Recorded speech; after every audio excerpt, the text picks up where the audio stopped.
Moscow, Idaho, a small university town nestled in the rolling hills of the Palouse region. Known for its peace, its quiet, and its sense of safety. The kind of place where doors were often left unlocked, where students walked home late at night without a second thought, and where the biggest concern on a Saturday night was whether the line at the bar would be too long. It was mid-November 2022 when that illusion shattered.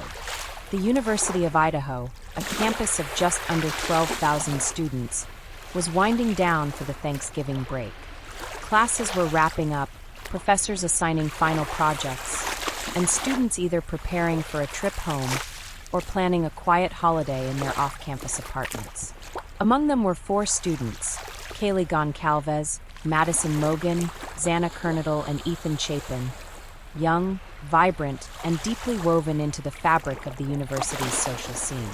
Kaylee and Madison had been best friends since childhood. Both were seniors, close to graduation, and sharing the excitement of closing one chapter and preparing for the next. Kaylee had just bought a new Range Rover. She was preparing to move to Austin, Texas, for a tech job that promised opportunity and change. Madison was staying in Idaho, but the two had vowed to stay close. Xana and Ethan were a couple.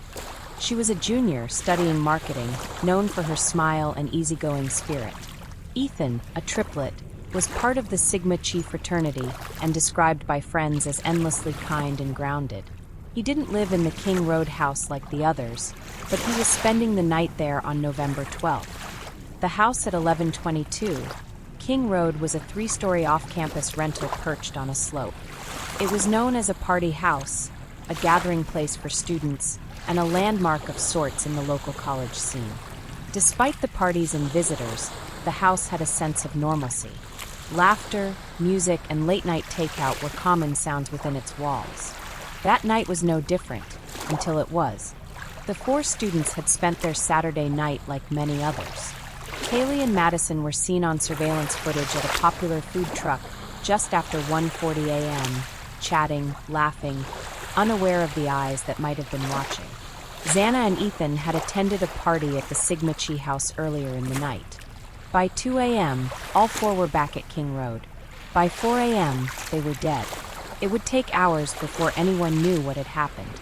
Hours before the world outside that house realized that something terrible, something unprecedented, had taken place. And when they did, nothing would ever be the same again, for the victims, for the town of Moscow, or for the man who would later be accused of ending 4 lives in the middle of the night.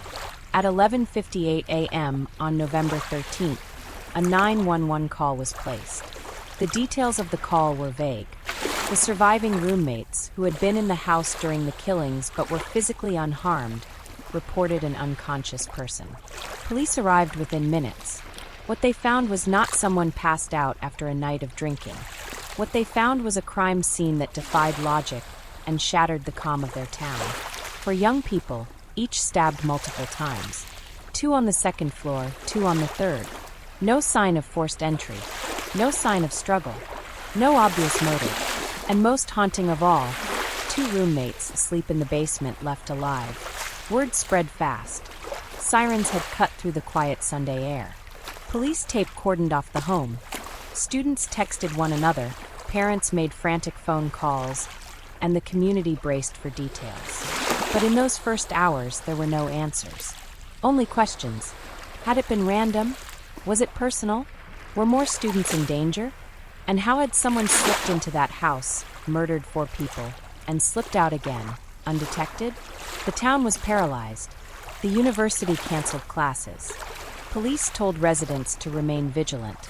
The phrase echoed like a warning in a place where that kind of language had never been necessary. The investigation began immediately, but quietly. Detectives combed through the house, collecting evidence. Blood patterns, shoe prints, DNA swabs. Surveillance footage from nearby homes and businesses was requested. Witnesses were questioned. Cell tower data was pulled. It was clear that this would not be a simple case. The victims' families, shattered by grief, faced cameras and reporters while pleading for answers. Candlelight vigils lit up the campus. Memorials were built, and still no suspect. No arrests. just a gnawing sense of fear and confusion. The killer had vanished into the night, but behind the scenes, investigators were building something: a timeline, a profile, a digital trail. They were tracking down leads, watching patterns, and looking for the one detail that would break the case open. They didn't know it yet, but somewhere out there, a man named Bryan Kohberger was about to become the focus of the most scrutinized manhunt in the nation. And everything, every movement, every detail, every misstep was about to matter. The hours after the 911 call became a blur of confusion, rumor, and unanswered questions.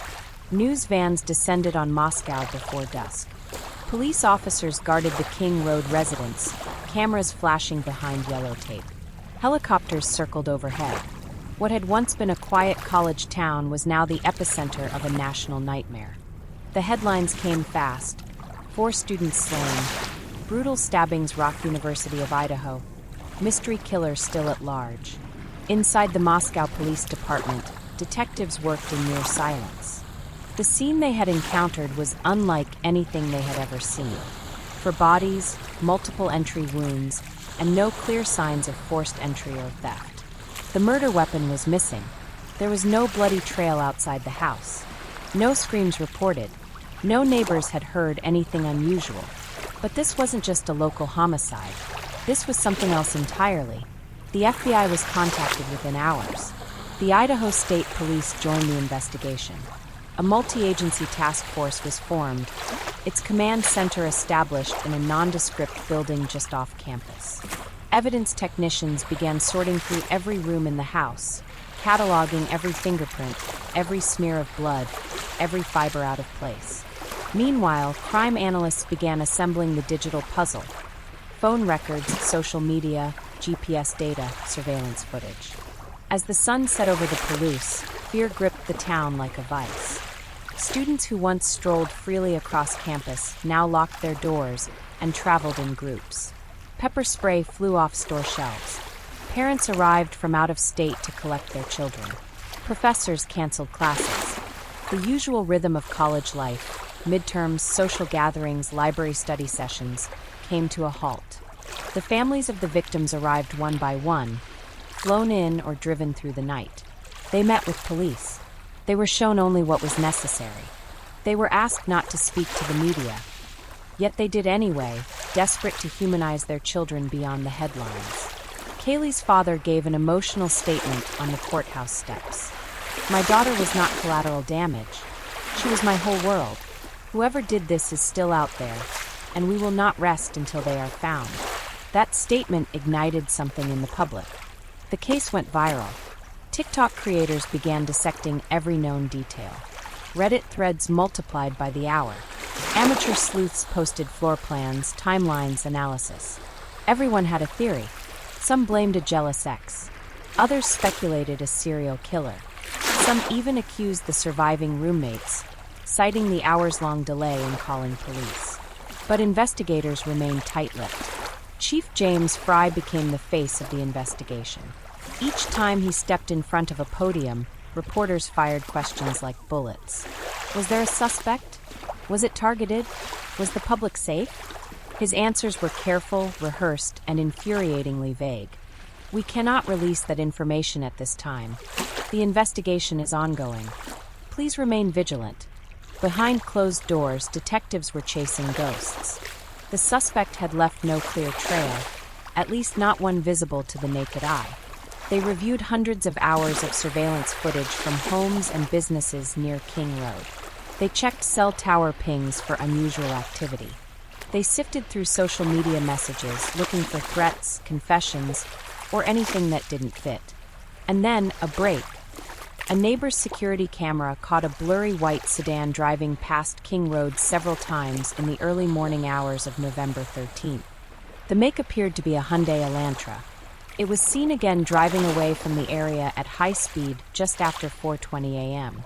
Detectives narrowed the vehicle to a 2011 to 2013 model.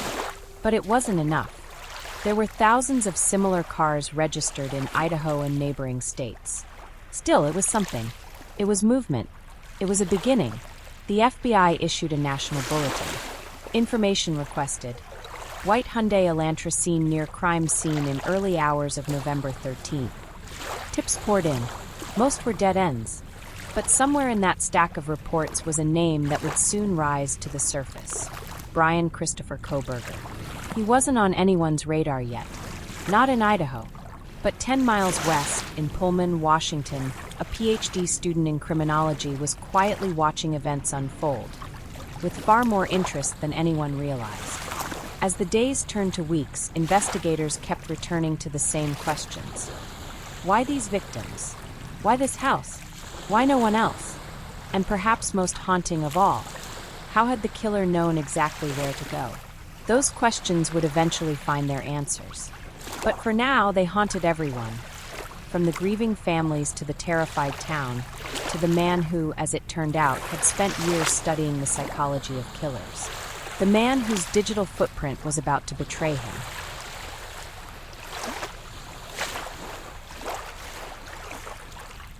Bryan Kohberger was not a drifter, not a recluse, not some outcast on the fringes of society. He was, in many ways, the opposite. He was a graduate student at Washington State University in Pullman, just across the state line, a mere 15-minute drive from Moscow. He held a master's degree in criminal justice and was working on a PhD in criminology. He taught undergraduate classes. He participated in academic forums. He walked the halls of his department with confidence, sometimes even correcting his professors. He was articulate, sharp, and, to those who didn't know him well, entirely unremarkable. But behind the neat academic persona was something else. Something colder. Kohberger had a fascination with serial killers. That was not unusual in criminal justice circles. But his interest was different. He didn't just study case files or statistical data. He wanted to know what they felt, how they thought, why they killed. Months before the murders, he had posted a request on Reddit, seeking volunteers for a research project. He asked former criminals to describe their thoughts and emotions during the commission of their crimes. "Why did you choose that victim?" the post read. "How did you plan your escape? What were you thinking and feeling at each step of the crime?" At the time, it was seen as an odd academic inquiry, an attempt to understand deviant psychology. But later, in retrospect, it felt like something else entirely. After the murders, Kohberger didn't flee. He returned to his university, finished out the semester, graded papers, held office hours. Classmates described him as intense, sometimes abrasive, with a peculiar sense of superiority. He was known to dominate conversations, especially when the topic involved criminal profiling or forensics. One student recalled him stating, during a heated discussion, that people who committed violent crimes often made foolish mistakes that, in theory, were easy to avoid. In early December, just weeks after the killings, Kohberger changed the license plates on his white Hyundai Elantra. It was not enough. Law enforcement had been quietly following a growing trail. The white sedan seen near the crime scene had become their focus. Through license plate readers, campus security footage, and DMV records, they traced the car to Kohberger. They discovered he had crossed the state line into Idaho multiple times in the weeks before the murders. More than coincidence, the digital footprint was starting to resemble a road map. Cell phone tower records showed a chilling pattern. Kohberger's phone had pinged near the King Road house at least a dozen times in the weeks leading up to November 13th. Once at 9 a.m., once late at night. He had been surveilling the area, scoping out the layout, perhaps studying the routines of the people inside. One tower ping showed the phone turning off during the time of the murders, only to come back online minutes later as it moved north, back toward Pullman. When investigators looked further into his internet activity, the pieces began to click. Kohberger had been researching the case in real time, searching news articles, reading forums, possibly even interacting in anonymous threads. Then came the DNA. Crime scene investigators had collected a single, crucial piece of evidence. A knife sheath left near the bed where Madison and Kaylee were found. On the snap of that sheath, detectives found a faint trace of male DNA. It didn't match any known offenders in the system. but they uploaded it to a public genealogical database and waited. What came back was a familial match, a relative of Bryan Kohberger. From there, a covert operation began. Agents tailed him. They surveilled his family home in Pennsylvania, where he had returned for winter break. They retrieved trash from the curb. A DNA sample from the trash matched the suspect profile from the knife sheath. The evidence had aligned. On December 30th, 2022, at approximately 1:30 a.m., Bryan Kohberger was arrested at his parents' home in Albrightsville, Pennsylvania. The local police and FBI swarmed the property. Kohberger, reportedly awake and wearing surgical gloves, was taken into custody without incident. He said only one thing: "Am I the only one you arrested?" That single sentence sent chills through every agent in the room. Back in Idaho, law enforcement held a press conference. They announced the arrest, confirmed the connection to the vehicle and DNA, and praised the coordination between agencies. But they offered no motive. That silence only fueled the public's obsession. Who is this man? Why had he done it? Why those victims? And how could someone so educated, so composed, so embedded in the very system meant to stop killers, be one himself? Bryan Kohberger's name was now known nationwide. But even as his face appeared on every screen, his expression remained unreadable. There was no confession, no apology, no cracks. He stared straight ahead. And behind him, the world tried to understand the mind of a man who, for weeks, had walked among them, a ghost in plain sight.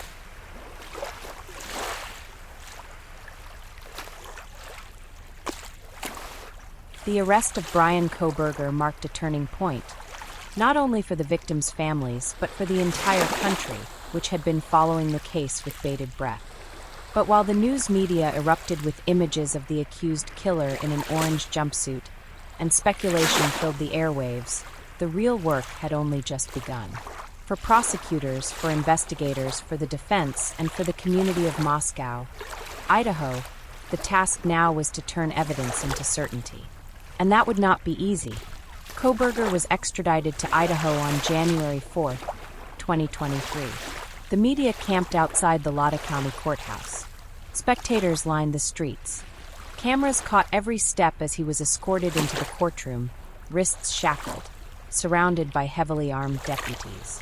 The silence in the courtroom was deafening. Families of the victims sat behind the prosecution, their faces hard, unreadable. When asked if he understood the charges against him, 4 counts of first-degree murder and 1 count of felony burglary, Kohberger simply nodded. He said nothing else. His public defender and Taylor entered a not guilty plea on his behalf. Kohberger did not speak. The affidavit for his arrest had been released to the public just days earlier. It read like a movie script: cell tower data, DNA, camera footage, even a surviving roommate's chilling eyewitness account. According to the document, one of the roommates had opened her door in the early morning hours of November 13th and seen a masked man, clad in black, walking through the house toward the exit. Frozen with shock, she locked herself in her room. She didn't call the police. That detail sent shockwaves through the public. How could someone witness the killer and not act? Was it fear? Trauma? A delay in understanding what had happened? The internet turned vicious. Conspiracy theories exploded, but investigators remained focused on what mattered: the facts. The knife sheath was the key. Found beside the victim's bed, it bore the unmistakable DNA of the accused. DNA that matched the genetic profile obtained from his father's discarded trash in Pennsylvania. The odds of it belonging to someone else were astronomically low. But in a court of law, nothing is guaranteed. The prosecution team, led by Lada County Prosecutor Bill Thompson, began building their timeline. Surveillance footage showed Kohberger's Elantra making several passes by the King Road house between 3:30 a.m. and 4:20 a.m. Cell phone records revealed that his phone had been turned off during the window of the murders and then reactivated on his return route to Pullman. There was also a disturbing pattern of digital activity. Kohberger had visited the area at least 12 times prior to the attack. Still, the motive remained elusive. There was no clear connection between Kohberger and the victims. No messages, no social media links. No previous run-ins. The victims had never mentioned him to friends or family. And yet, he had watched them, followed them, killed them. Prosecutors argued that Kohberger's fascination with power and control, combined with his academic obsession with criminal behavior, had driven him to select the house and execute a crime he believed he could get away with. They pointed to his studies in forensic psychology, his Reddit research survey, and his own comments in class about perfect crimes. But the defense pushed back, and Taylor demanded access to the forensic methods used in the genealogical DNA match. She questioned the chain of custody on the knife sheath. She pointed out that the eyewitness, the surviving roommate, had not seen Kohberger's face. Only a figure, a build, a presence in the dark. Legal experts weighed in across every platform. Some believed the prosecution's case was airtight. Others said it was circumstantial, that there was no smoking gun. The trial, they warned, would be long, difficult, and volatile. As the pretrial hearings began, Kohberger's demeanor remained unchanged. He sat still. He said little. He watched everything. And outside the courthouse, Moscow tried to heal. Murals were painted across campus. Memorials for the victims remained covered in flowers and handwritten letters. But fear still lingered, because the case had exposed something darker than one man's crime. It had shattered the illusion that college life in a small town was immune to evil. The university implemented new security protocols. Student attendance dipped. Faculty received training on trauma response. And yet, for many, the question still echoed. Why? Why them? Why that house? Why now? The answers would take months to uncover, if they ever came at all. But one thing was clear. Bryan Kohberger was not the man anyone expected. And whatever his reasons, whatever the outcome, his trial would become one of the most closely watched in modern American history. The search for justice had only just begun.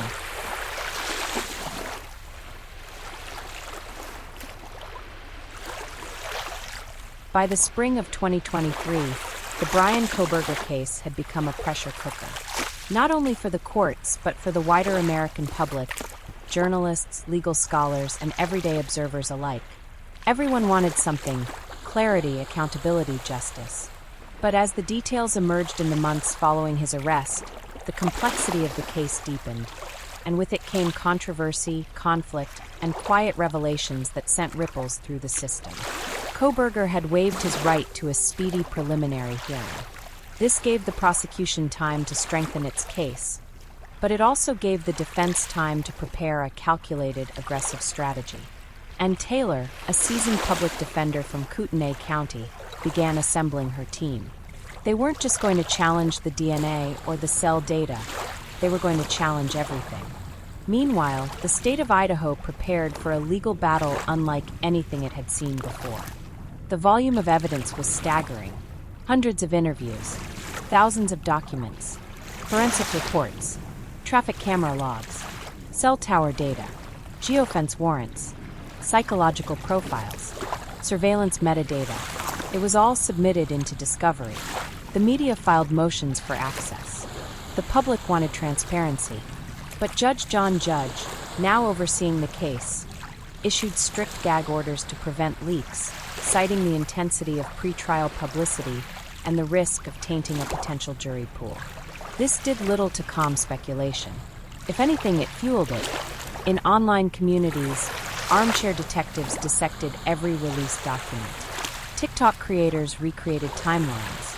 YouTube videos theorized about the route the killer took. National commentators debated the ethics of public scrutiny versus due process. Was Kohberger being tried in the court of law or the court of public opinion? And then came a quiet revelation from the prosecution team.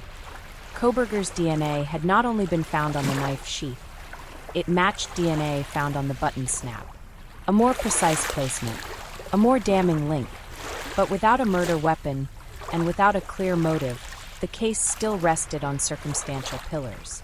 The defense responded with subtle aggression, and Taylor questioned the lab's handling of the sheath. She requested details about the FBI's genealogy techniques. She demanded unredacted versions of digital warrants, and she pressed for access to the full surveillance tapes, not just the snippets released in affidavits. Then she made a bold move. She filed a motion suggesting the need for a change of venue. Moscow, she argued, was tainted. The town had mourned. Murals, vigils, and rallies had painted Kohberger as guilty before trial. There were too many cameras, too much noise, too little space for an impartial jury. The prosecution pushed back, but the court agreed to consider the motion. Legal analysts warned. This was going to be a trial defined as much by its logistics as its evidence. Meanwhile, Kohberger remained in the Lada County Jail, housed in isolation, under suicide watch with limited communication. Every appearance in court was broadcast, every facial expression examined. He maintained a calm, flat demeanor, never emotional, never reactive, only present. Psychologists watching the case began debating his mental state. Some suggested narcissistic traits, grandiosity, detachment, obsession with power. Others speculated about antisocial behavior. But without a confession or psychological evaluation made public, it was all conjecture. Still, something about Kohberger unsettled people. He was not a killer in the traditional mold. No obvious red flags, no erratic behavior, no history of violence. He was a man who studied crime, who taught criminology, who once sought to understand the mind of a killer. Now, he was at the center of the kind of case he might have analyzed in class. Back on campus, the University of Idaho tried to reclaim its sense of safety. Students returned cautiously. The King Road house remained sealed, its windows covered, its driveway blocked. There were whispers it would be demolished, perhaps turned into a memorial. But the building still stood. A reminder, a wound. Victims' families grew increasingly vocal. Kaylee's father gave another interview, criticizing delays, denouncing conspiracy theories, and pleading for patience. "We want the truth," he said. "We want accountability. And we're not going away." Ethan's siblings, devastated but quiet, issued a statement calling for dignity and calm.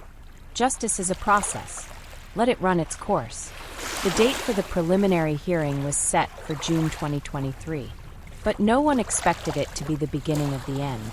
Everyone, on both sides, knew this case wasn't just about one night in November. It was about everything that led to it, and everything that would follow.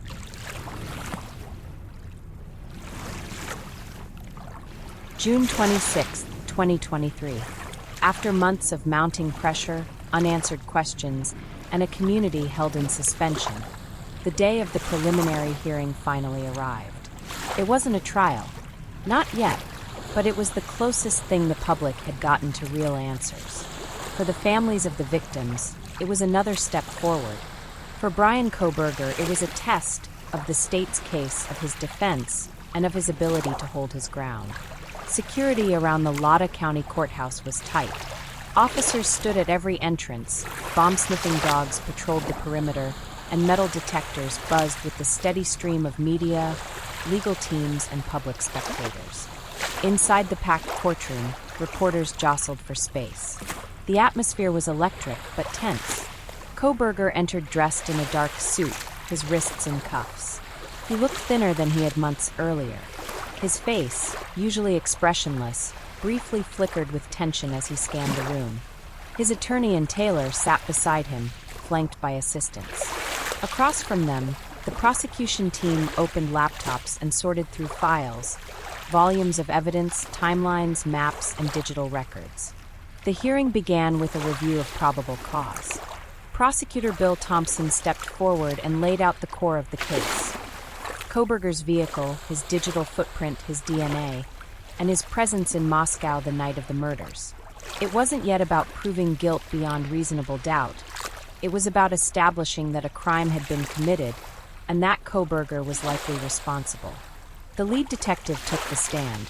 Forensic photos were shown, a map of the house, a breakdown of each victim's location, the time-stamped footage of Kohberger's car circling the neighborhood, the cell tower data showing his phone going dark and then lighting up again on the route back to Pullman.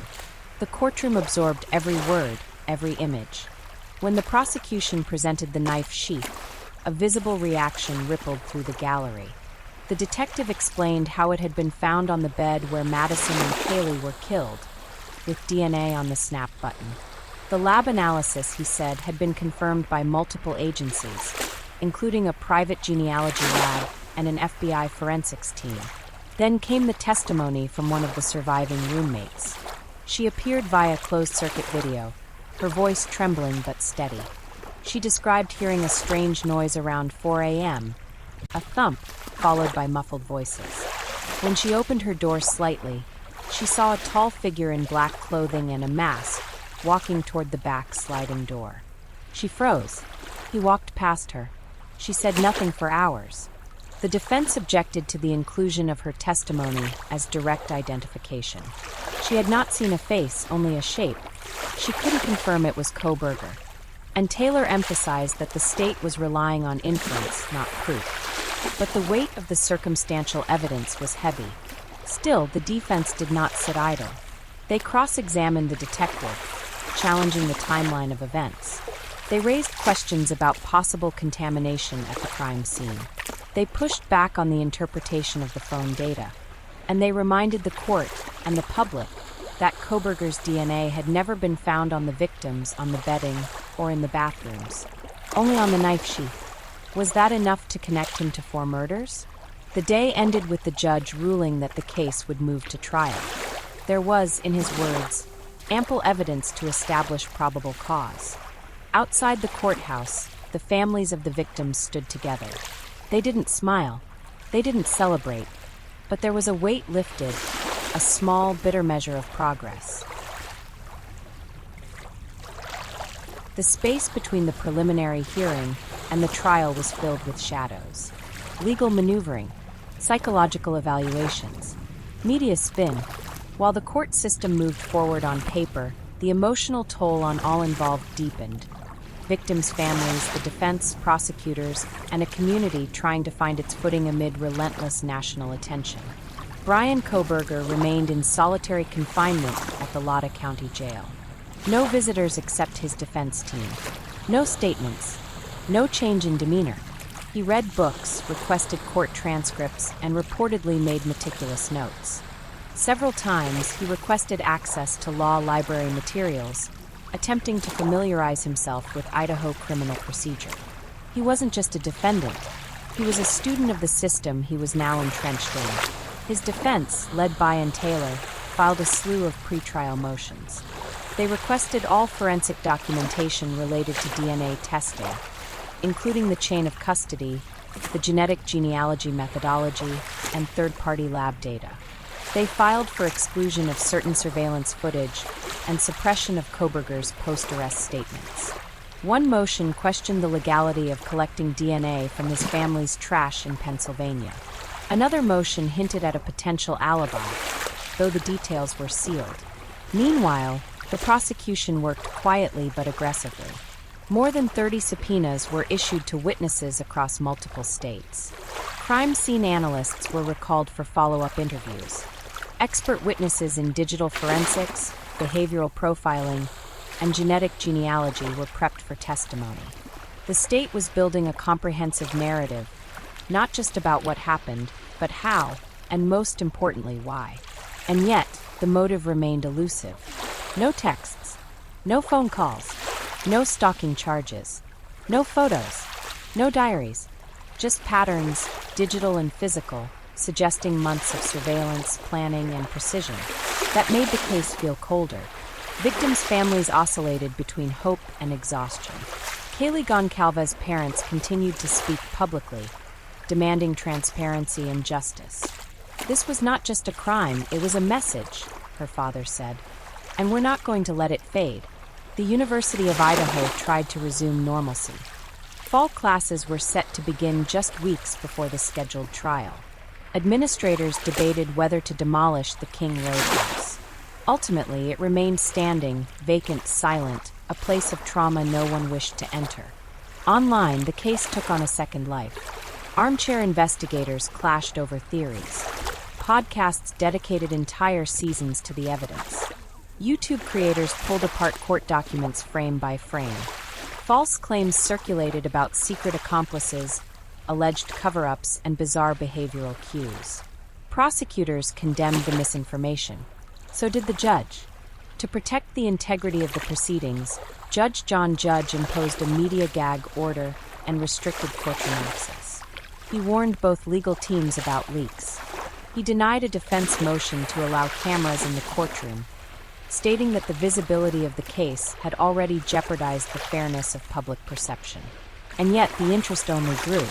Then, in early September, the defense filed a motion to dismiss the indictment, arguing that the grand jury had been misled and key evidence presented without full context. The state responded sharply, citing overwhelming probable cause and judicial oversight throughout the process. The motion was denied. Trial was set to begin on October 16, 2023. It would be held in Moscow under tight security, with overflow rooms and live audio feeds provided to credentialed journalists only. The witness list stretched beyond 50 names. The court docket blocked off 8 weeks. Kohberger had still entered no plea himself. His attorneys maintained his right to silence. But the world had already spoken. They wanted answers. They wanted justice. And in just a few weeks, they would finally see both sides step into the courtroom, not just to argue guilt or innocence, but to reconstruct the darkest hours Moscow had ever known. Every fact would be tested, every witness scrutinized. And behind it all, for young lives, their futures erased, but their names now etched into the foundations of American criminal history.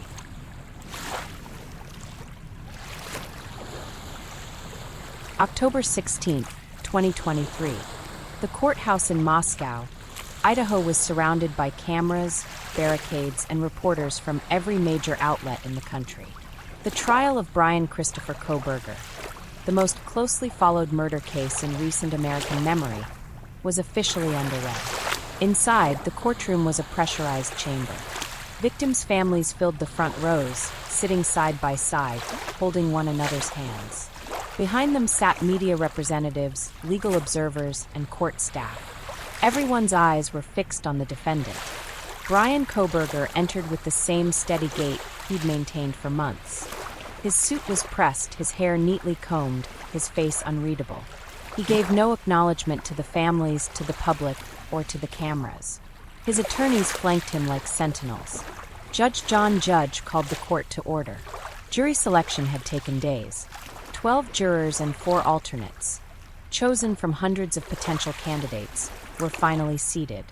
The court was sealed. No cameras, no recordings, only sketch artists and notebooks. The prosecution began with a meticulous, methodical opening statement. They laid out the case in plain language. Kohberger had stalked the victims, cased the property, planned his entry, and carried out a calculated killing of 4 young adults in their sleep. They introduced the knife sheath, the DNA, the cell tower pings, the video surveillance, the timing, the absence of an alibi. They promised the jury one thing: evidence that would draw a straight, unbroken line from 1122 King Road to Bryan Kohberger. Then it was the defense's turn, and Taylor stood before the jury and reminded them of their duty, not to feel sympathy, but to assess the facts. She said there were holes in the timeline, uncertainty in the forensic evidence, and assumptions in the behavioral profile. She claimed Kohberger had no personal connection to the victims, no motive, no confession, and that the state's case, while dramatic, lacked certainty. Suspicion, she said, is not guilt. The first week of testimony began with a haunting reconstruction of the crime scene. Photos of the house were displayed, floor plans, blood patterns, door locations, timestamps. A forensic pathologist walked the jury through each victim's injuries. The wounds were brutal. Some had defensive marks. Others had been attacked in their sleep. The medical examiner testified to the cause of death for each: multiple stab wounds, fatal blood loss, deep trauma to vital organs. Xana Kernodle and Ethan Chapin had been found on the second floor. Madison Mogen and Kaylee Goncalves were discovered together in the same bed on the third floor. The murder weapon was never found, but the pathologist testified the wounds were consistent with a fixed-blade combat knife. Then came the digital evidence. A data analyst testified about Kohberger's phone records. The pings showed his phone was in the area of the King Road house on more than a dozen occasions in the months before the killings. One of those times was at 4:04 a.m. on the night of the murders. Kohberger's phone had been turned off for roughly 2 hours, from 2:47 to 4:48 a.m., and then reactivated on a highway heading back toward Pullman. The timeline matched the car seen speeding away from the scene. Surveillance footage was shown. A white Hyundai Elantra circling the King Road neighborhood repeatedly between 3:29 and 4:20 a.m. The defense countered that the vehicle could not be positively identified as Kohberger's car. But prosecutors had already laid the groundwork. The plates, the make and model, the digital breadcrumb trail. The image was clear, even if not high resolution. Then came perhaps the most chilling moment of the first week, the testimony of the surviving roommate. She entered the courtroom through a side door. Pale, thin, measured. Her voice cracked but never broke. She described hearing a commotion around 4 a.m. A thud, a whimper, a muffled cry.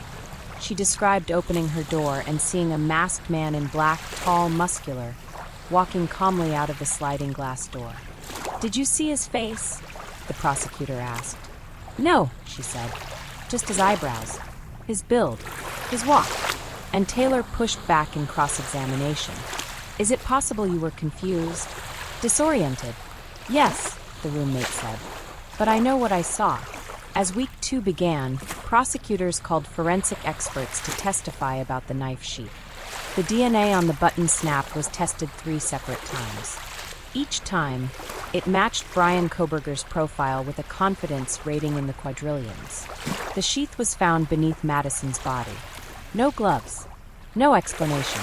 The defense tried to sow doubt. Could it have been planted? The technician shook her head. No, it was collected immediately. It was cataloged under strict protocols. The jury watched intently. Some scribbled notes. Others sat frozen. Meanwhile, Kohberger's demeanor never changed. No emotion. No reaction. He whispered only occasionally to his lawyers, kept his eyes fixed on the screen or table in front of him. As the days stretched into weeks, the courtroom became its own ecosystem. Reporters typed frantically. Sketch artists captured the faces of grief. The victims' families sat with dignified silence, some clutching photos, others wearing shirts bearing the names of their children. And outside the courthouse, the world kept watching. It was no longer about whether the evidence was circumstantial or direct. It was about how all the pieces fit together. The case against Bryan Kohberger wasn't just being presented. It was being lived. And each day brought it closer to a verdict that would echo far beyond the walls of any courtroom. By the 3rd week of the trial, the balance in the courtroom had begun to shift. What had started as a dense presentation of forensics and timelines was now coalescing into something far more powerful, a cohesive narrative. And the defense, once calm and composed, was beginning to show signs of strain. And Taylor had been methodical in her approach. She pushed back on the digital evidence, challenged assumptions about behavior, and continued to raise doubts about the lack of direct eyewitness identification. But the state's case was unrelenting. On day 15, the prosecution brought forward a key forensic analyst from the Idaho State Police. Her role had been simple but devastating. Connect Kohberger's movements digitally to the crime scene and show where he couldn't have been if he were innocent. Using cell site mapping, she demonstrated Kohberger's travel pattern in the hours leading up to and following the murders. His phone had disconnected just before he left Pullman, reconnected on the route back. In isolation, it was circumstantial, but paired with the footage of his vehicle, the sheath DNA, and his known behavioral patterns, it built a wall of implication. Then came the presentation of the latent footprints. Blood residue had been lifted from the tile just outside Xana's bedroom. It was faint, partial, but consistent with the sole of a Vans-type shoe, the same brand Kohberger was known to wear. The defense argued contamination. The technician who photographed the prints, however, had meticulously documented the scene. The footprint was facing toward the exit. Whoever left it was walking away from the room. And Taylor demanded proof that Kohberger owned the shoes at the time. The prosecution responded by entering a warrant-based inventory of his seized possessions. clothing, shoes, and a laptop containing searches for crime scene cleanup and forensic evidence. The courtroom fell into a deep silence. From there, the prosecution shifted focus. They called a former WSU classmate of Kohberger's to the stand, a PhD student in his cohort. She testified that in the days following the murders, Bryan had become increasingly fixated on news coverage. He kept asking if the police had any suspects, if they found DNA. It was like he was obsessed, she said. He didn't say anything incriminating, but the intensity was different. The defense objected on the grounds of character inference. Sustained, but the impression had already landed. Then came the behavioral analyst from the FBI. She testified about the psychology of organized killers, how they plan, how they detach, how they study their victims. In this case, the suspect likely saw the victims as part of a system he wanted to punish. These weren't crimes of passion. These were crimes of control. Taylor pushed back hard. Are you saying my client is a psychopath? No, the analyst replied. I'm saying whoever did this thought they were smarter than everyone else. That's not uncommon in violent offenders who have studied law or criminology. Kohberger never flinched.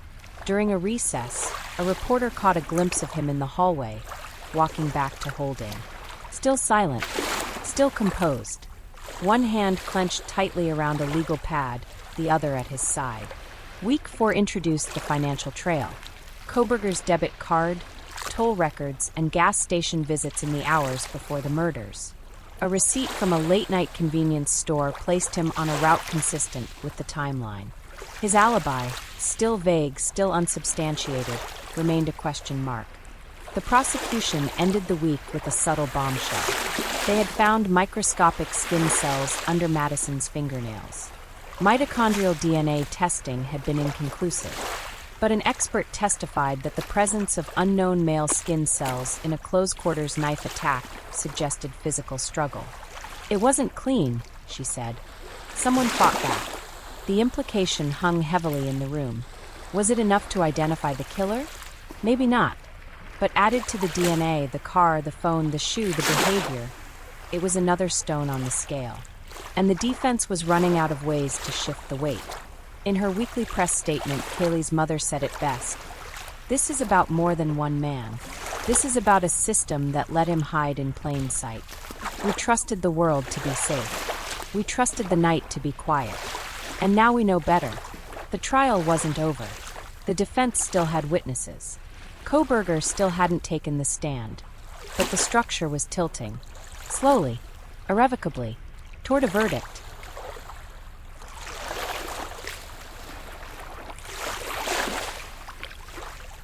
By the time week 5 arrived, the courtroom had become a theater of anticipation.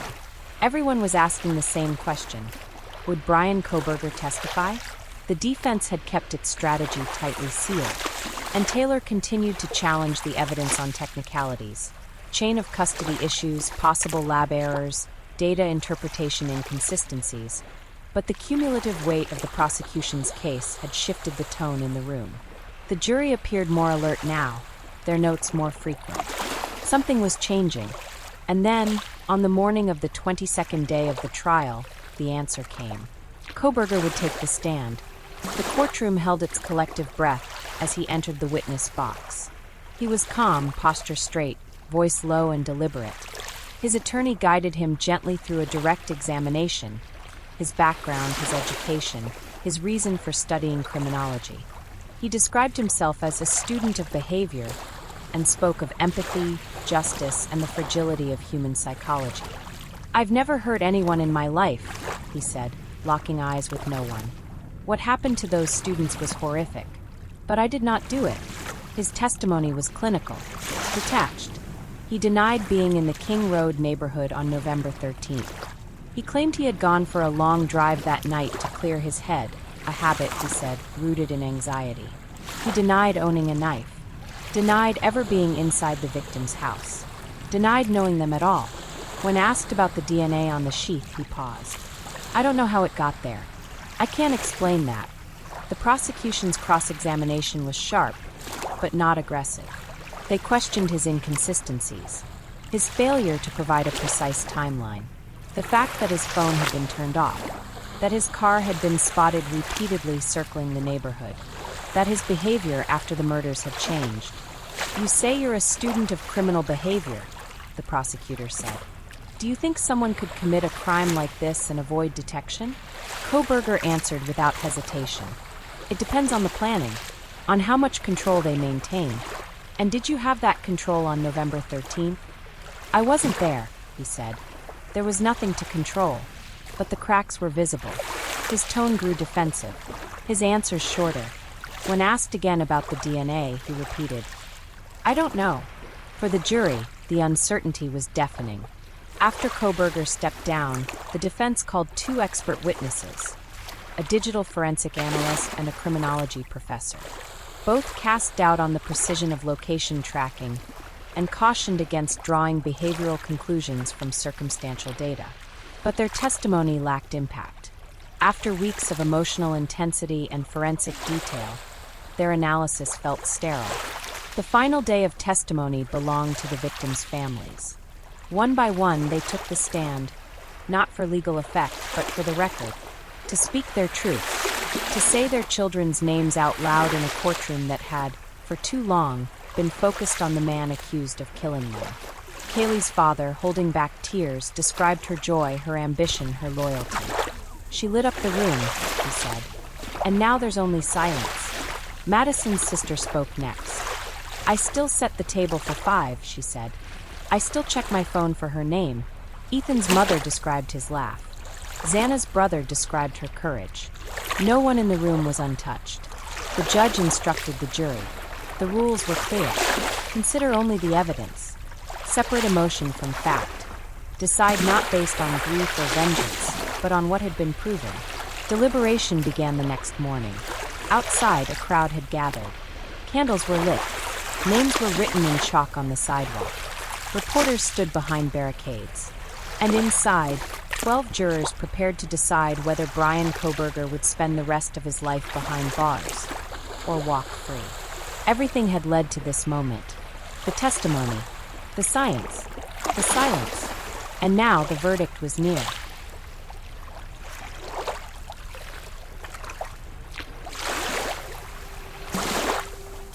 The jurors entered the deliberation room at precisely 9:03 a.m. on a Monday morning.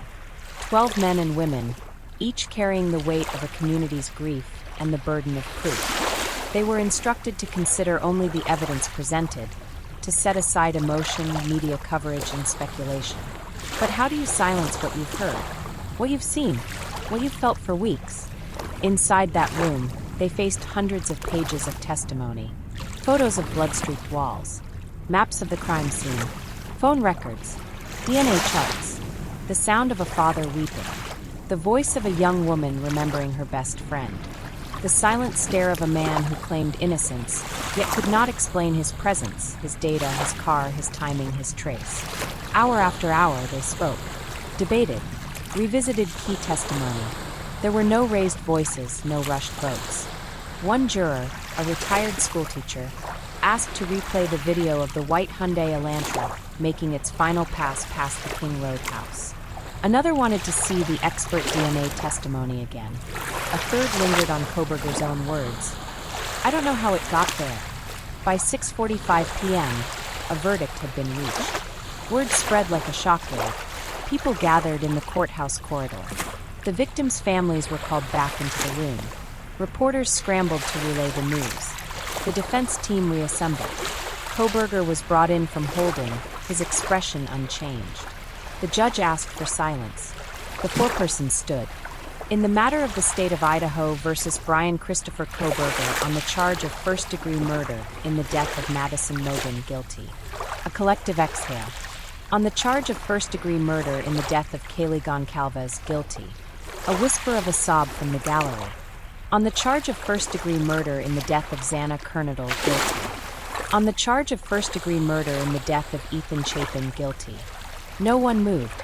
Kohberger sat still, eyes forward. No reaction. His hands folded tightly in his lap, knuckles white. His attorney placed a hand on his shoulder, said nothing. The judge thanked the jury and dismissed them. The courtroom remained frozen, processing the moment. The parents of the victims clutched each other, some in silence, others in tears. Relief, sorrow, justice. Nothing brought their children back. But this was something. A final word in a story that had left them broken. Outside, the news was already spreading across the country. Bryan Kohberger found guilty on all counts. Cable networks cut away from their programming. True crime podcasts streamed emergency episodes. On college campuses across the country, students walked in silence, some still remembering that night, that fear, that vulnerability that reached far beyond Idaho. The next phase would be sentencing. In Idaho, a guilty verdict in a case involving multiple counts of first-degree murder made the death penalty a legal option. The prosecution confirmed it would pursue it. A separate hearing would determine whether Kohberger would live or die in a maximum security cell. The families would once again testify. Victim impact statements. The deepest truths laid bare. And Kohberger would have a choice: speak now or stay silent forever. But for now, one truth stood taller than the rest. He had been found guilty. Not by emotion, not by headlines, not by rumor, but by evidence. 12 strangers bound by law and duty had looked at the facts, the footage, the DNA, the path of blood and silence, and spoken the words that echoed through every hallway of that courthouse. Guilty. Justice, in the name of 4 young lives, had finally arrived. And the story was not yet over.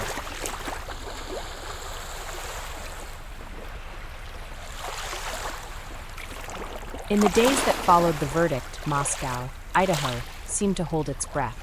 The trial had ended, but the final judgment had not yet been delivered. The question now was no longer whether Bryan Kohberger was guilty. That had been answered. The question was whether he would live.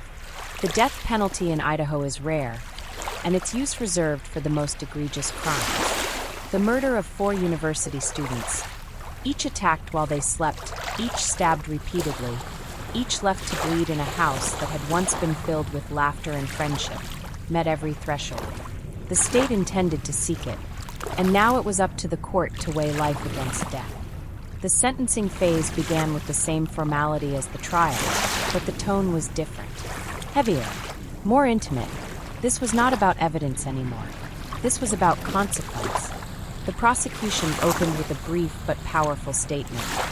The crimes committed by the defendant are not just heinous. They are beyond reason, beyond humanity. This court must recognize the totality of the loss and the brutality with which it was delivered. Then, one by one, the families came forward. Kaylee Goncalves' mother was the first to speak.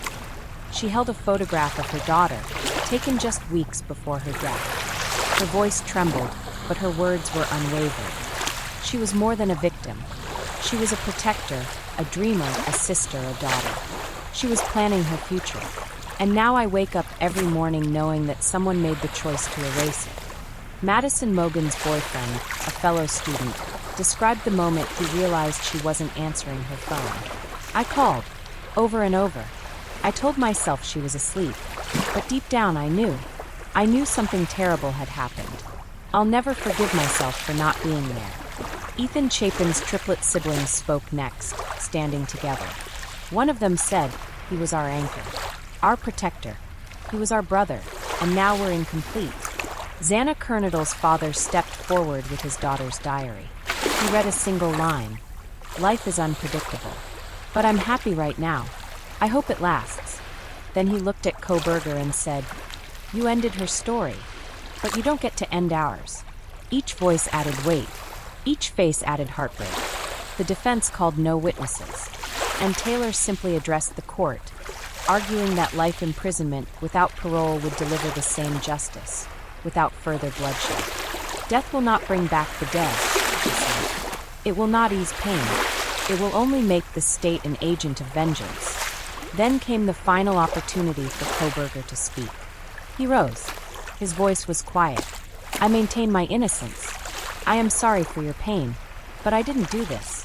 He said nothing else. The judge recessed for a full day before returning for sentencing. In a somber, deliberate tone, he recounted the horror of the crime, the vulnerability of the victims, the overwhelming evidence. the impact on the families and the community. In the face of such violence, he said, we must affirm that society cannot and will not tolerate this kind of calculated, senseless brutality. You have not shown remorse. You have not explained your actions. And so, I sentence you, Bryan Kohberger, to death by lethal injection. There was no applause, no shouts, just a single sob from the back of the room. It was over. The man who had once studied the criminal mind was now one of its darkest examples. The lives he took would never return, but those who loved them would carry their memory forward. In candlelight vigils, in scholarships created in their names, in changes made to university safety protocols, in courtroom records and personal diaries, and in the legacy of justice finally served. Moscow, Idaho would never be the same, but from its sorrow rose a deeper truth of resilience, of community, and of the strength it takes to face darkness with open eyes and unbroken spirit. The story, at last, had found its end, and the silence that followed was not empty. It was peace,